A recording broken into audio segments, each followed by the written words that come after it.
Welcome back to the Star Wars Newsnet channel, joined by Miguel, the movie man himself, once again. And we're not talking movies today. Well, I think a little bit of movie talk might circulate at some point within this conversation, but that's not necessarily the premise of today. We're going to be talking about something that might not be too exciting in the Star Wars world to some degree. It could draw some very interesting, discussion today, both probably me trying to find some optimistic silver linings, but may not be there. We'll see. But we're going to talk about something that was prevalent in Miguel's piece from a couple weeks ago. If you guys are following Star Wars Newsnet, Miguel writes a piece every Sunday. And something that came up a couple weeks ago was the relevance of Star Wars in today's, for today's audiences, and how Kathleen Kennedy and maybe the other leadership at Lucasfilm, since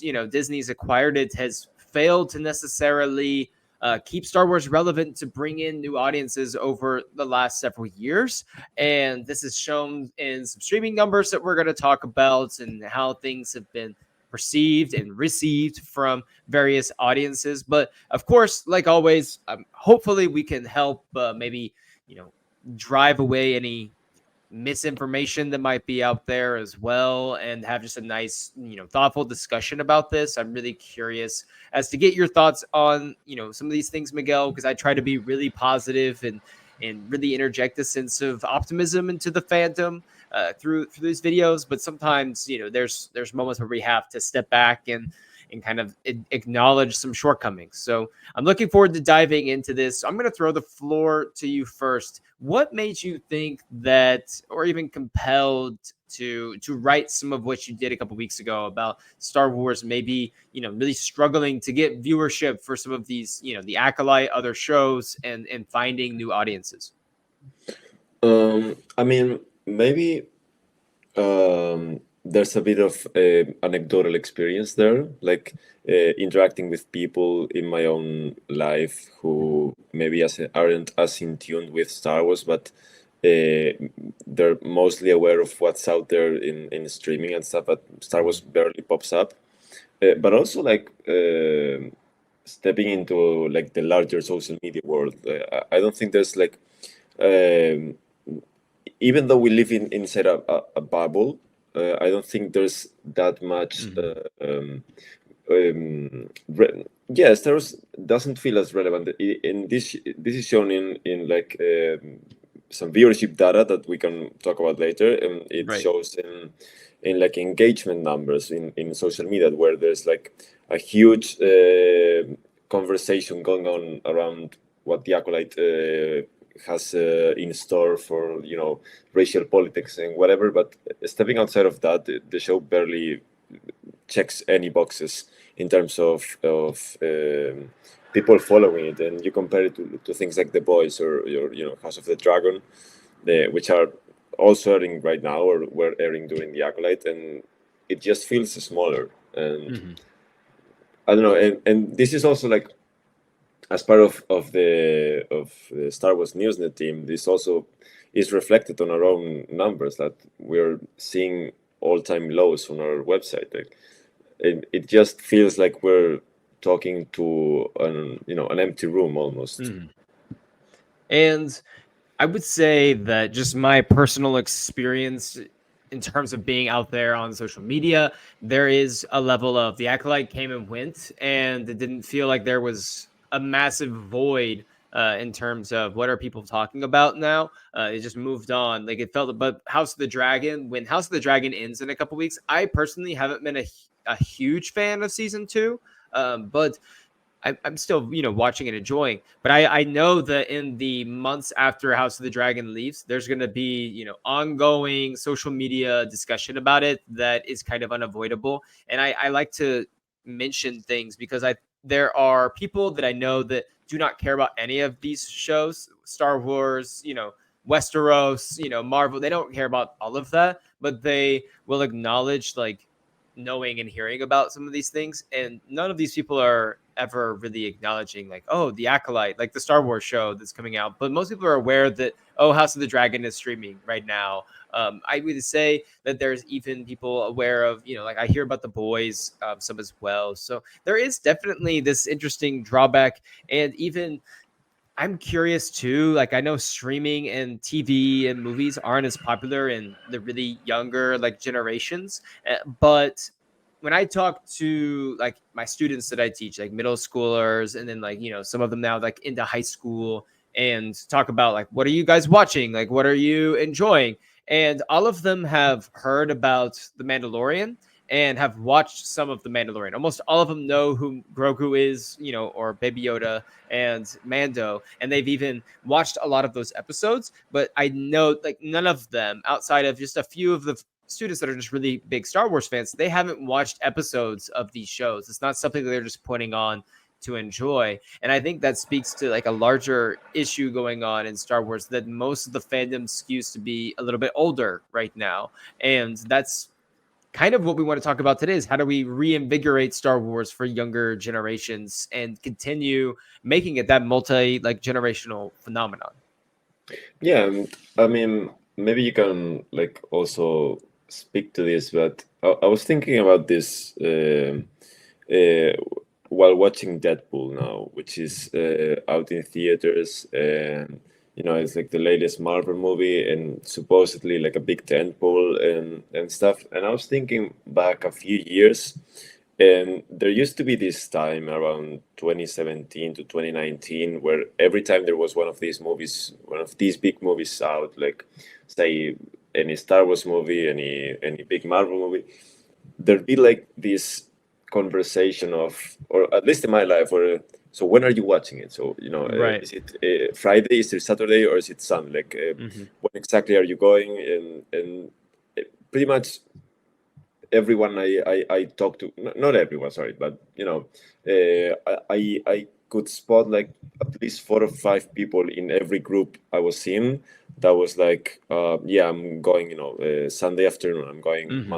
going Saturday night. That doesn't feel as relevant. Like none of that exists in streaming, of course, Mm-hmm. or barely. Like maybe Stranger Things like kind of moves the needle, but Like, if what are you anything, watching?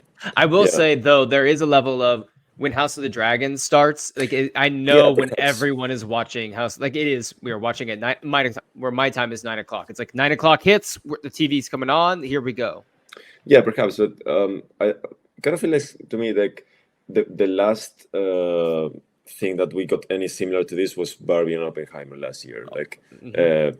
so when are you going to this? When what are you wearing? Even Are you uh, gonna see both in the same day? yeah, Are you gonna do exactly. the whole Barbenheimer experiment? Are you And, gonna? and and that felt like a cultural event. And Mm-hmm. Star Wars being on TV doesn't feel like a cultural event. Mm-hmm. It feels diminished. It feels not as relevant. It feels like, yeah, I'm not as interested in that. I'm more of a, like needs to feel big, needs to feel Mm-hmm. explosive, needs to be feel, and I think that that is like a huge component. Like I understand that they wanted to scale down, and maybe their big plans for one movie a year were like too ambitious. But and they also wanted to build Disney Plus, of course. But I kind of feel like they've shot themselves in the foot doing Mm-hmm. that. It's interesting that we talk about they wanted to scale down, probably shouldn't do one or even two movies a year or anything like that. But we're entering into a time where sometimes the way the timelines look up is we have 3 Star Wars shows in a calendar year, and you're expecting people to jump from point A to point B and be just as excited for all of it. And to me, the Mandalorian, once it really got going, especially like I would say season 1, Mandalorian was huge, but season 2, and I think the numbers that we'll pull up in a minute kind of reflect that. Season 2 did feel like a cultural like event, like a bigger thing. I remember just, the conversations having with people wanting to have like watch parties for Mandalorian. And this is maybe my own bubble, but I had a lot of friends that hadn't even watched any of the movies necessarily, or weren't even big fans of the movies, but they wanted to watch The Mandalorian to see the journey that those two were going on. And it feel like to me like that was the pinnacle of Star Wars TV when the season 2 finale aired with Luke. And since then, it's felt like the trust that people have in what's coming out for Star Wars has slowly like kept going down, and couple that with the amount of shows that are happening, because whenever The Mandalorian was happening the first 2 seasons, in terms of live action, there wasn't anything else like going on there. It pretty much had an open floor, and then since then we've had lots of shows intersecting each other, and I just wonder if they oversaturated the TV market to make it feel like it wasn't necessarily a big event either, because there's this show, there's that show, there's this one. What made Star Wars special was you don't necessarily know sometimes when you're going to get the next big thing. Yeah, perhaps I do think that the Mandalorian season 2 numbers are overblown because of COVID.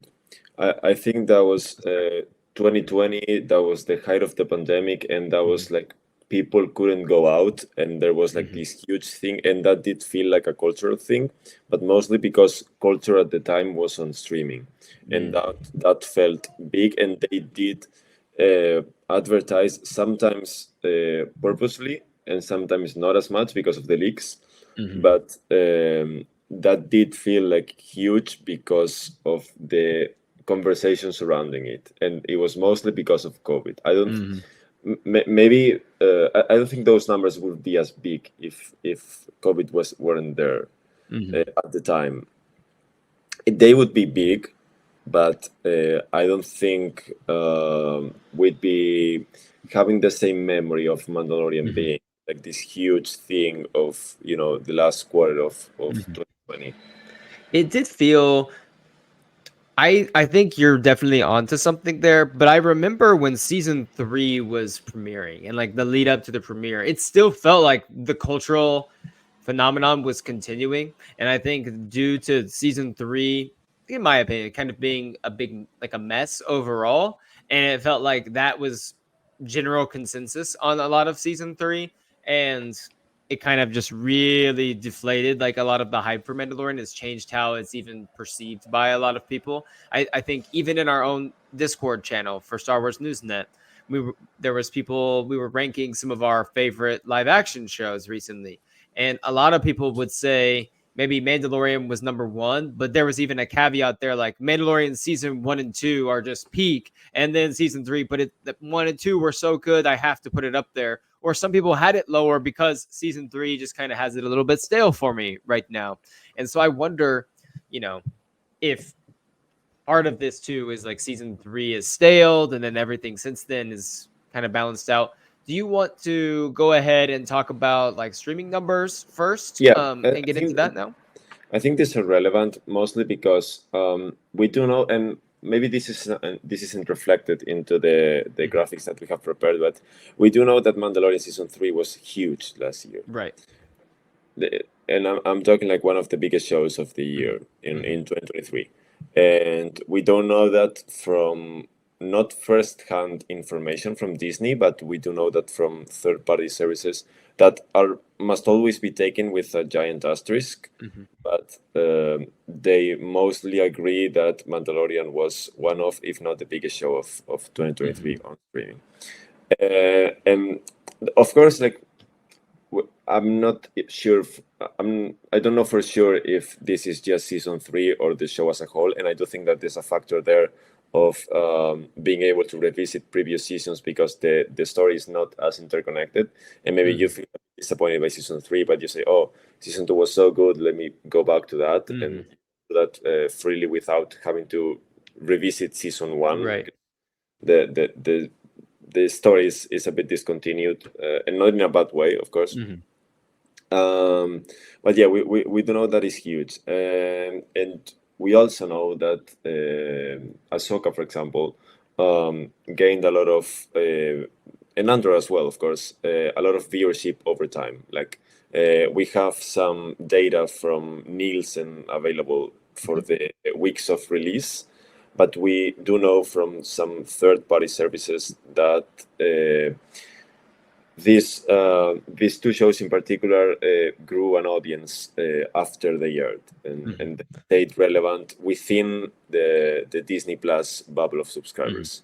So let's pull up this first one Right. here. And this one right here, we have like minutes watched in terms of weeks. And for those of you who are listening on Apple or Spotify, listening to this later on, just know that yes, Mandalorian are the two highest, of course, followed by it would look like Boba reached the higher peak necessarily than Obi-Wan as it continued, but Obi-Wan started off, as one of the highest ones here, followed by Ahsoka is pretty flatlined, and then Andor, I think, is one of those shows you're talking about that after it ended is kind of taken off a little bit more after most of the show aired, and then the Acolyte is definitely seems like far and away the lowest number that we have for right now. But go ahead and break down this chart that we have here, and like what should we take away from this, and what should we not take away from this? Because I think sometimes these things can be a bit deceiving.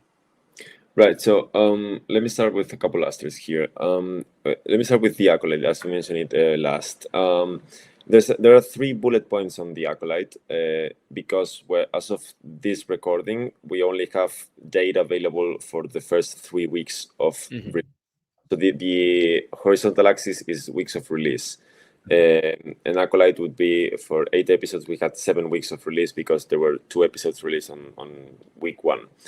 The third bullet point, which would be the viewership data for the 3rd week of release, i.e., the 4th episode, that was not recorded on Nielsen. So I did put a number in so that it could show on the graphic, but this number is might be a bit optimistic. So it was 250, and I think the 250 million minutes watched, of course. I think the lowest seen show on the top 10 for that week was at around 290. So it was a bit of an estimate there. Maybe it was 240, maybe it was 265 for the Acolyte week 3. But just so we're clear, this is a bit of an asterisk there. Just for reference too, like if that's the Exactly. number for Acolyte, after 3 weeks, you're looking at Mandalorian season 1 being at like 1100, on the list that you have up there. So So what we see on the top is Mandalorian season 2. Actually, we don't have data from season 1 because Nielsen wasn't reporting on streaming data. okay. Back then. So they started in 2020, and Mandalorian season 2 was the first one. So Okay. what we're seeing there are on the top is Mandalorian season 2 for the 8 weeks of release that it had, and of course we should take into account the fact that this was that maybe there's an overlap with season 1 that was also watched at the same time. Like, this isn't season. So what Nielsen reports is minutes watched for this show. It doesn't report on this episode or even this season. It just shows the number for the show. So we should take into account that when we're talking Mandalorian season 2, there are also episodes of Mandalorian season 1 that if they were seen, they would register there. Okay. And the same goes for season 3, of course. Okay, that's good to know. Yeah. So you said you had 3 asterisks. Was there another one, or did you get all 3 of those? All 3 of those in? I think that might have been the other one. That Mandalorian season 2 is. Yeah, I mean. What is the negative things? Yeah, go ahead. The general one is that these numbers are not for each episode; they're for each week, so that if someone watches episodes 1, 2, and 3 on week 3, they would register as on the 3rd week. So yeah, that's it. So regardless, it looks like as these shows have come out, it has gotten fewer and fewer minutes in terms of where we start at in the first few weeks for the shows being out, and then where it like ends up a few weeks in. And so we're talking about relevance here of Star Wars, and it's not a surprise to most people that early on in terms of relevance, the 3 highest ones seem to be Obi-Wan and The Mandalorian. Like those are the highest ones because Obi-Wan, obviously the prequel in the legacy aspect of Obi-Wan and The Mandalorian, but projects like Ahsoka and or Acolyte, Boba, as we get further along a few weeks in, the viewership, tends to dip quite a bit before stabilizing. What can we tell just from looking at this about where the relevance of Star Wars is right now? Is there anything that we can draw from this? No, so now that you're speaking about Ahsoka, there's another asterisk there that I forgot about. Ahsoka season 1, as season 2 is in development now. Ahsoka season 1 debuted with 2 episodes. And if you notice, Mandalorian season 3, for example, which is around the same number of minutes watched, was 1 episode of release. So you should actually divide the number of Ahsoka in the first week by 2, because there were 2 episodes watched at that time. Of course, it's not a rough 2, because the first episode was around 50 minutes and the second one was roughly 37, 38. But that week 1 number for Ahsoka is vastly overblown and should be. It's of course, maybe overblown is not the right word, but you should take it's a little inflated. It doesn't reflect 2 episodes. It Right. doesn't reflect 1 episode. Sorry, it reflects 2, which is also to be taken into account when talking about Acolyte. Acolyte was the same thing. Was 2 episodes on week 1. So you should actually drop that number in 2 if you want to be actually have a relevant conversation here. That Right.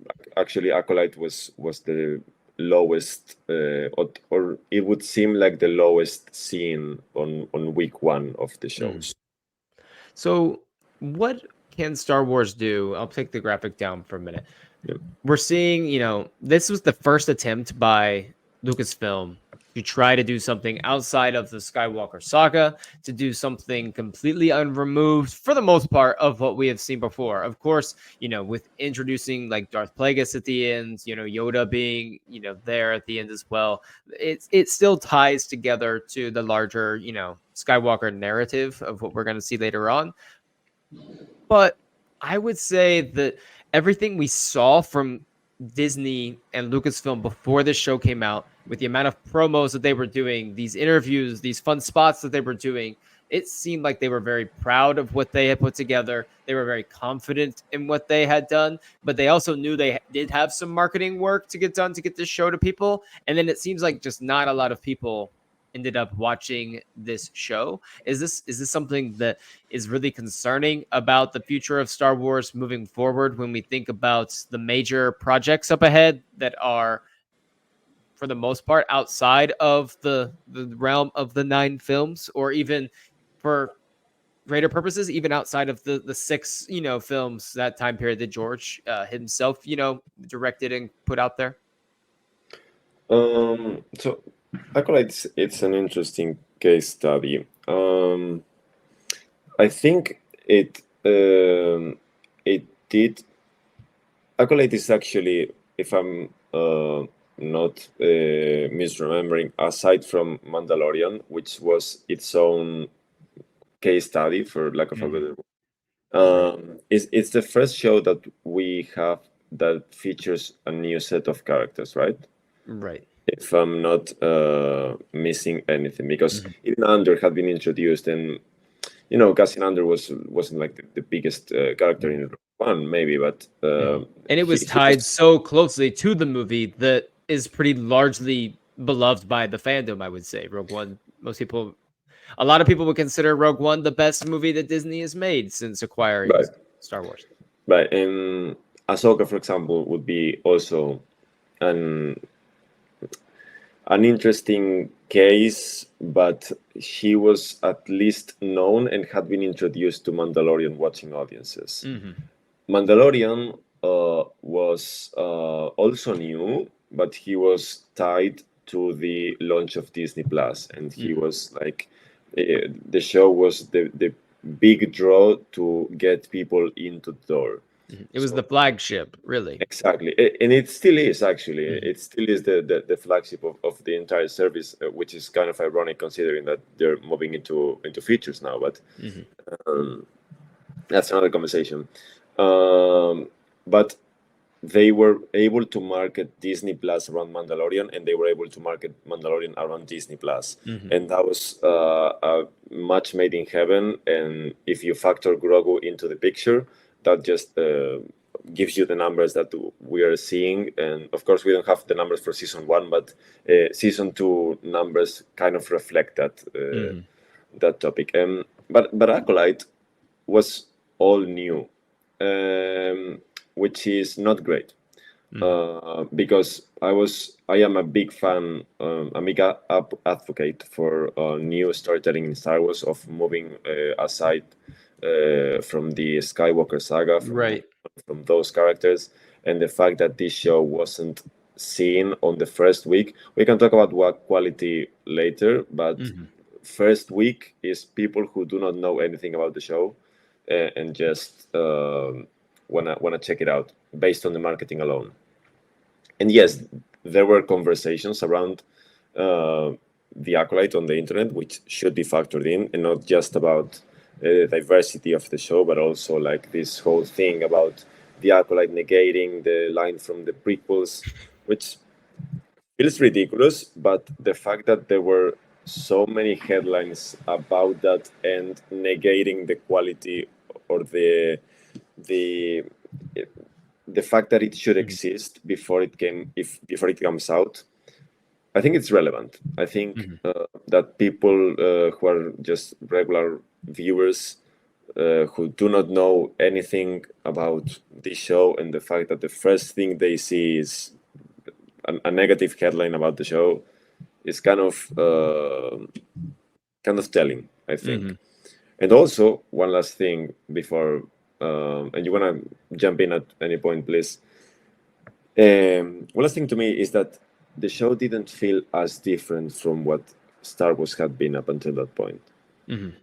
That the aesthetic was very similar, the characters felt different, but they maybe didn't highlight the Jedi enough, but they also didn't highlight the Sith either, because they were so secretive about the whole thing about May and her master and whatever. There's a story there. There's a lot of story there to be told.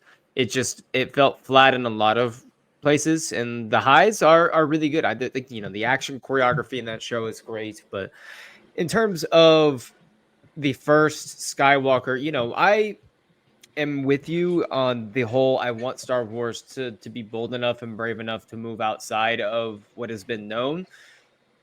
Something that is really it's really interesting with Star Wars, because there is an established lore. There's an established world that has been created prior for 50 years, essentially, that people are very protective of, and rightly so. This is like Star Wars is a cherished thing for many people. I don't want people to come in, creatives to come in and just change the fabric of what Star Wars is.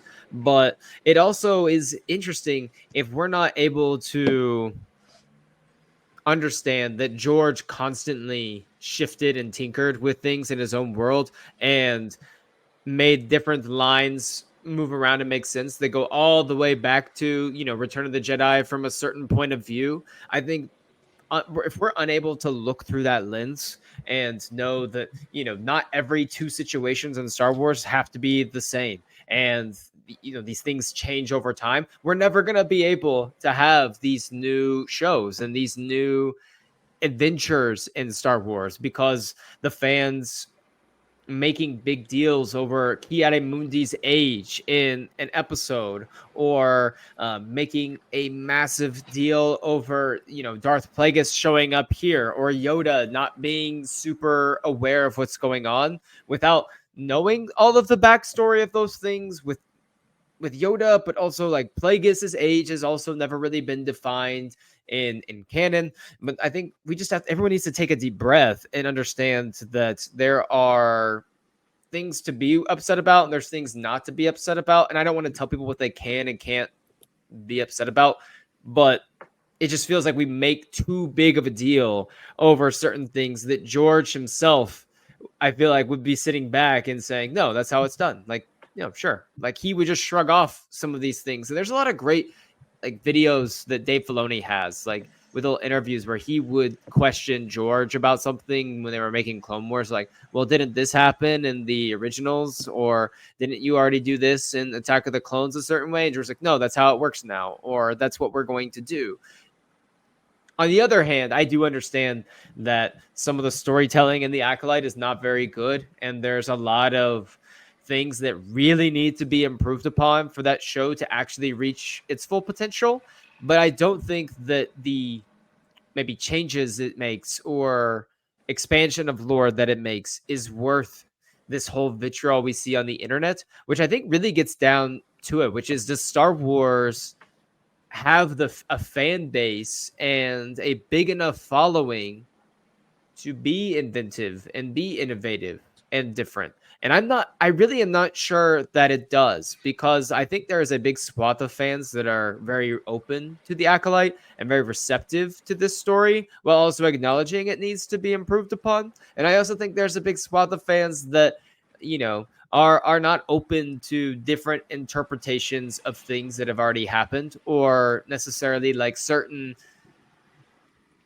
tweaks in canon here or there. And I'm not here to say one is right or wrong, but I'm just wondering if that part of the fandom is large enough to where shows like The Acolyte can't exist because there aren't enough people that are interested in watching. Right. I think that we cannot underestimate the impact that the internet can have on these things. That the truth is that, Lucasfilm is facing an uphill battle with this thing. Like the marketing push, whether we wanna criticize it or we wanna sing its praises, the truth is that they're facing an uphill battle because there is a general feeling out there that Disney is screwing things up with Star Wars. It's been this way since The Last Jedi, when whether you love it or hate it, the truth is that perhaps the more negative word of mouth prevailed, and that people who just don't engage with this as much have this idea that the movie didn't work as well, and the same goes for Solo, and the same goes for Rise of Skywalker. And there's this it has felt like a diminished brand for a while, and they did have a bit of an uptick with Mandalorian, because that felt fresh and felt new and felt different from the movies, both because it was a show and breath of fresh air. Exactly, and also because of a different story altogether. And now we're stuck in the same limbo that we were in 2018 or early 2018, where it's like this feeling of Star Wars being screwed over by Disney, and they're creating, and they're how do you say it? They're basically rehashing stories, and they're basically doing the same things over and over again, and whether that's true or not doesn't matter. The truth is that that feels that way. I was just anecdotally again, but I was talking to a friend a couple months ago, and we were talking Star Wars, and he was like, "Oh, what's this show under?" And I was like, "Yeah, this like this spin-off from the Rogue One." He was like, "Oh man, like Disney, like taking the juice out of the orange as much as possible. They had the prequel to the prequel to the prequel. Like they cannot even invent new stuff." And it's like, I was trying to explain that, yeah, it's true, but the show is also like really good. But that doesn't matter. Like the truth is that you have a shot at a first impression, and if your first impression is that this is a prequel to the prequel to the prequel, that it doesn't feel as original, and like, this sentiment prevails. And even if you have something original on TV right now, this sentiment of Star Wars being not as relevant, not as like again diminished, like that prevails. And if you have headlines thrown around about The Acolyte messing up with episode one's random line that nobody else remembers, like that sticks, and that goes into that uphill battle that Mhm. Lucasfilm is facing from now on, and Mhm. they have to come up with something new to battle it, or I don't know, just take a couple of years out So and see. let's talk about solutions then, because Yeah. some people might have said the acolyte would have been a solution Me to the too. problem. And when we were talking before the show came out, you thought one of your predictions this year was like that the acolyte would end up becoming like a secret success for Star Wars, or like a surprise success for Star Wars. That this would maybe be something that blazes a new path forward, and it's pretty evidently clear that that's not going to be the case at this point. And the next projects that are up, Skeleton Crew's not going to do that. I think, I'm hearing positive things about it. The director's list is fantastic, but given the nature of that show, that's not going to be something probably that is blazing forward. And then Andor next year, I think the numbers on Andor season 2 will be higher than season 1, just because of the word of mouth, the positive word of mouth that has come from season 1. But again, that's not reaching the kind of audience and the reinvigoration, getting people excited about Star Wars again to reinvigorate them. But what is that going to be? Is it really take a Mandalorian and Grogu movie? Is that what it takes in 2026, taking this time away? Or is it doing away with our shows altogether, focus on animation and streaming, and then just, say Star Wars is now going to be a couple of feature films that we have coming out, and hope that one of those takes off and that we can do something from there? Because I'll admit, I am like the positive, like I really enjoy, a lot of Star Wars, and I will defend Star Wars till the day that, it dies. But it's bleak right now. It's really hard to find positivity going on, not because I'm not enjoying things that are happening, but it's more of, it seems like the same mistakes are being made, and I'm having to have the same like arguments over and over about how, this actually doesn't really mean that it's the end of the world. Or and it just seems there's so much angst that is just built up, and I think the acolyte was like the tipping point for that. And I'm really unclear of the direction necessarily that we should be going in next. I And do think that the Acolyte will be a tipping point for Lucasfilm. I actually do think so, and I do think that it will have a similar effect to Solo. mhm. I just they were so invested in this show, and it just didn't stick. And whatever the reasons, I hope they learn the right ones, and not like take a more conservative approach to everything and go back to straightforward storytelling about known characters and whatever. Because well, first of all, I think that medium is dying as well. Like I Mhm. think going back to Deadpool, I think that part of the why that movie didn't work for me as well is that it felt 7 years too late. Mhm. uh, and I think this is actually relevant for Star Wars because we cannot go back to Ewan McGregor back as Obi-Wan again. We cannot go back to celebrating Hayden Christensen being back as Vader again. We have to move on, and I And how do appreciate that. you do that? Because its problem is because you can't. I feel like with the fans, if we were to tell like a Luke story, and we're going to get, if we're gonna like recast the original trio for this Heir to the Empire movie, we're gonna plug them in, and maybe they end up having like this little spin-off adventure or something.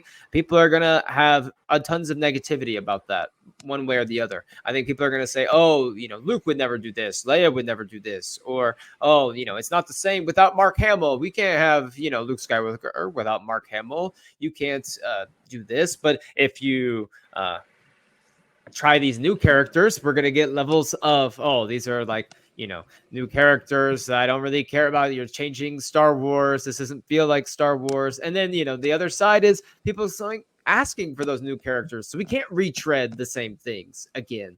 It feels like these constant no win scenarios where I don't, like I said, like I'm curious, like what can we do in order to revive that? And honestly, the thing that I come back to the most is one, I think that Mando and Grogu, all of that can, if they can finish and capitalize on everything going on in that world really well, I think that could help. But honestly, I think it's going to come down to they need just a stroke of just unseen fortune. Like with Grogu, I think they knew that they had something with the Mandalorian, but they had no idea the phenomenon that Grogu would become. And I think they need something. They're going to need something like that isn't like we're planning like, oh, this is our next big thing. This is going to be what draws it out. I think it's going to take. I think it's going to actually be something that they're not planning for even. And they've tried to recapture that Grogu feeling, whether it's with the adorable droids in Obi-Wan and the Acolyte, or whether it's I mean, this must have been droids, but there have been some adorable creatures here and there that they just haven't been able to capture the same feeling. I do think that going back to this year's schedule and even next year's, that we're going to we have like basically from now on a couple of years of basically non-four quadrant Star Wars, meaning Skeleton Crew is going to appeal mostly to families, and Andor is going to appeal mostly for adults. We're not going to have another Mandalorian where it feels like it appeals for everyone, families, adults, and everything in between. And also, even I think the Acolyte was targeting in that direction. It was trying to appeal to everyone in the viewing spectrum in the audience spectrum. I don't think that in the next couple of years we're going to have another show like this, which is going to be good, because adults that do not care for Skeleton Crew are going to have like a whole year of waiting for a show they actually care about, and maybe that makes them him eager to go back to this world. And even Andor doesn't feel, as much as it is Star Wars, like tone wise, well, maybe not tone wise, but the political aspects of it are very much in line with what Star Wars has always been. Right. It's not the fantasy adventure that the Acolyte was perhaps meant to be. So even that is going to fulfill just half of what most people think of Star Wars as. And the same goes for Skeleton Crew, which is probably, and again, we haven't seen more than like a couple of frames from the show, but it feels like it's mostly going to be this kid-friendly show. Like it's basically going to feel like young Jedi adventures on live action. Yeah. Mostly appealing to families rallying around the Christmas tree this holiday season. That it's not, maybe it's not gonna feel like Andor, of course, but you know what I mean, right? So perhaps the Mandalorian and Grogu in 2 years, it's going to recapture that, and it's also going to recapture the feeling of going back to the multiplexes to go see Star Wars. And I was a bit skeptical about the Mando and Grogu movie at first, but considering where we're at right now, I think it might be a good point to start with the new films. Because, and again, going back to the feeling that everything that general audiences in Star Wars are mostly influenced by negative headlines. A race-centric movie opening up the new era of Star Wars is not going to be helpful.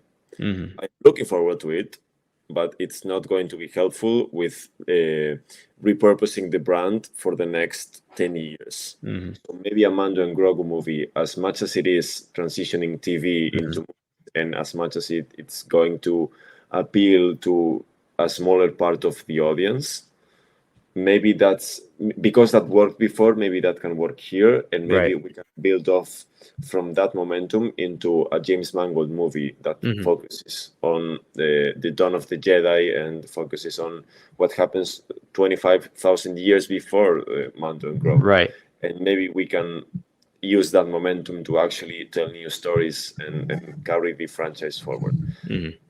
But of course, this is wishful thinking, that something can happen next week that just blows this out of the water. So I don't know. Do you have any thoughts about I this?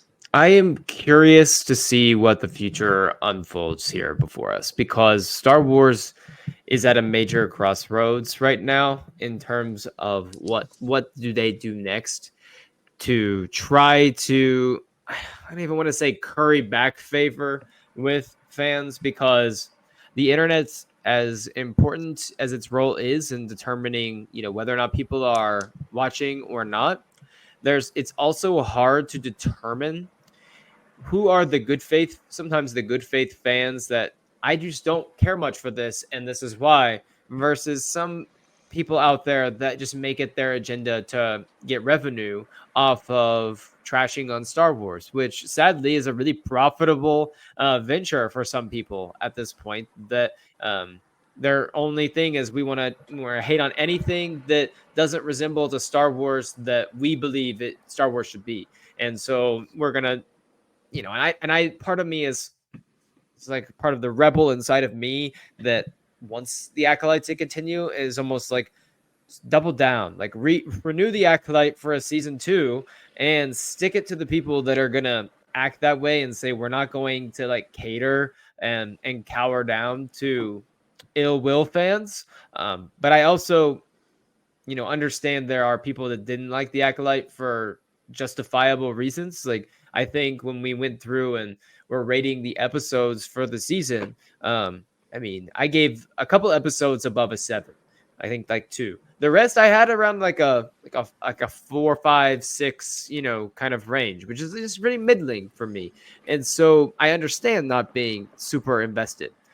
I also, there is just a large part of my heart that is really tired of like the defense of Star Wars, because it feels like in order to combat the ill will negativity that exists online, you have to kind of almost become this ultra positive, person and defend certain shows or certain aspects of what Star Wars is doing more so than what I actually want to be doing. Like, what I want to do is what we do on our live shows and have these like just really, good discussions about Star Wars. What I don't want to have to do is explain to people that I like, for instance, I one of my good friends has always watched everything Star Wars. Really big Star Wars fan, was out of town or he was busy and couldn't watch the Acolyte for the first few weeks.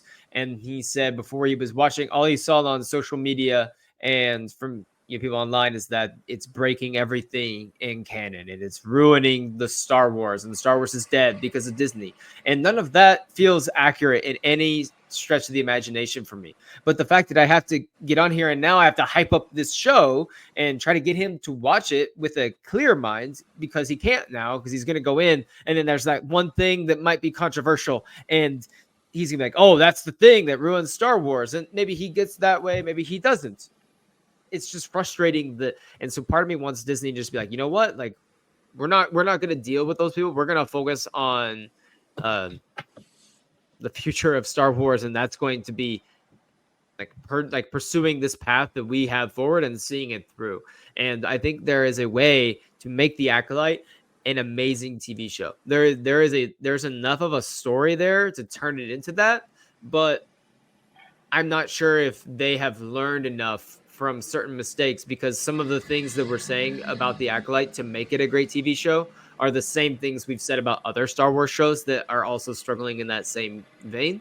So from that level, I'm like, yeah, maybe we do need to just have a break and move on. It's really hard because I think the internet does polarize you in a way that, I don't necessarily want to be in, because I feel like I'm falling in that camp of like the ultra, like almost toxic positivity line of Star Wars, which I don't want to be that person that's like, I really like everything, but I don't want to, tip into the other side. And I think Disney's going to have to decide like, how much do we want to alienate those parts of the fans that are not going to like anything that we do really, no matter what. And, how big of a following is that, to where if they do continue down the path they're going, are they going to just cut a third of their audience, out at the knees? in doing so. I don't know. Yeah, I mean, I'm not convinced about renewing the Acolyte yet. I mean, Mhm. I do agree that there's enough of a story there. I am a bit concerned about some comments. For example, Leslie Headland saying that when asked about regrets on season one, she says, I would have expanded upon Vernestra's backstory a bit more. And I'm like, Mhm. shouldn't you have like Right. fleshed out other things Mhm. first and maybe moved on from the Mhm. mystery, or like repurpose the entire Mhm. season rather than just focusing on this character Mhm. whom, who probably shouldn't have been as relevant as Mhm. to the show as she was. But I mean, that point aside, like part of me is always in favor of finishing someone's creative vision. Like I feel like Mhm. the show, I said this from the beginning of the show, that it doesn't feel like it's reached its full potential yet. Right. And I do think that the finale almost reached that point. And I do acknowledge that there are some nitpicks that you can have on the finale here or there. And however big those nitpicks are, it's up to the viewer. Right. But I'm always more of a big picture kind of guy. And Mhm. what does this whole story mean? And what does this every all of this tell me, rather than uh, complaining about Mhm. a knife that disappears in the Last Jedi It's always the fight. callback. It's Like, always the callback. yeah, I mean, come on, like we're watching the full scene play out and getting the general feeling about it, or are Mhm. we just nitpicking the specifics? So it feels Mhm. like the opposite of the prequels, right? So the Mhm. prequels have these like really good moments, like these really good small moments, but the big picture doesn't feel that good at all, Mhm. and is why I don't like them as much. Mhm. And yeah, I mean, I don't know. I kind of forgot where your point was going, but It I'm was not. just more about like I'm with you that I'm not sure that we need a second season of The Acolyte Yeah, because the first one largely is pretty flat for me. However, there is enough in terms of the vision of the story that's there. There's enough that exists, and especially with the way the finale is, that it would feel weird to not expand upon the way that that ended and to not at least explore that in some way. And I think there is the problem because in order to re-explore that, you have to there's a lot of changes that have to be made in terms of like what you're going to do moving forward. But that's we can have those conversations probably over the next several months as the I, acolyte's I do future think remains in question. I do think that this is where the Solo comparison comes in as well, because Solo also ended on a not so final kind of way, right? So Mm-hmm. it had like this Kira going on to work with Maul, Mm-hmm. and Han. Yeah, maybe his story was over, but there's always the room for more stories with Mm-hmm. him, and it felt like not 100% done. And you were Mm-hmm. like, okay, maybe I can ignore some of the nitpicks I have about the movie. Yeah. We can enjoy another movie in this world with this Mm-hmm. guy and focusing on their story. And again, the comparisons between the show and the movie like are everywhere to me. Like Mm-hmm. And viewership they did wise, expand that story, like they like in comics and other ways for people who right? wanted to get it. They could get at least something of Kira's future or Maul. So, But wasn't uh, like, and I'm not familiar with the comics. I've read a couple, but wasn't Kira's story in the comics explored like many years later? so there are like some closings to Maul's arc, like in the Okay, comics, and so you see kind of how that ends, and then you see Kira's like kind of upbringing through Crimson Dawn, and then you get Kira like fully fledged, like I'm in charge of everything, and how she's gonna learn. There's not like a ton from that moment on after Solo and what happens. There's not a whole lot going on with those characters in terms of how it intertwines. So like yes, the movie would be great, but I do feel like if people were having that itch to see you about more about Kira and Crimson Dawn, they did were able to find something at least for them in these comic books. But like you, I felt similarly uh, with the Acolyte, like there's a lot of comparisons to be drawn, and I wanted to see another, solo iteration, whether it was just like another movie or something, just to see. There's felt like there's a big chunk of story still waiting to be told, and we're not going to get that. Just like it's more than likely now we're not going to get more with the Acolyte. Yeah, and I mean, after I think maybe this was just my experience, but after leaving the theater, after watching Solo, you're like ready for another movie, right? So you're Mm-hmm. like, oh, I wish they greenlit this like next month, and we could have it in a couple of years. And I feel the same way about this. Like, oh, I wish they could just greenlight it here. Maybe they just learned their lessons from season one. They can write a much better season two, and we can have Mm-hmm. it. But also, like looking back, I'm like, I'm actually okay with not having a Solo two for now. Like, it would have been also Mm-hmm. fine to have it, but I'm not like really upset that we didn't get it. And maybe in a Right. couple of years, I will feel the same way about the Acolyte. And maybe it will, big picture wise, it will feel much better to not have it and let the TV division rest up for a while, Mm-hmm.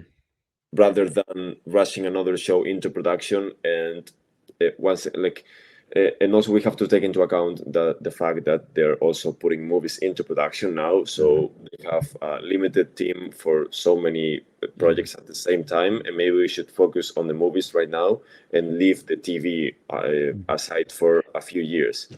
That's the way that I've kind of gone for the last few weeks, is saying that I really hope Star Wars takes a break from pretty much everything with live action after the Skeleton Crew, because they already have Skeleton Crew and Andor done. Those are going to be out. But once those are out, I don't want to even have a whiff of another, live Well, action anything until there's Ahsoka Ahsoka as season well. two. Like until Ahsoka season Yeah, two. But I think that's going to be after Mando and Grogu. Like that's going to be after the Mando and Grogu movie in I think so. 2026. Yeah. And I really hope that, because if Andor comes out early-ish middle of the year next year, having just a full year of no Star Wars like anywhere, outside of, if the animation's different, different vein of the fans. So nothing going on.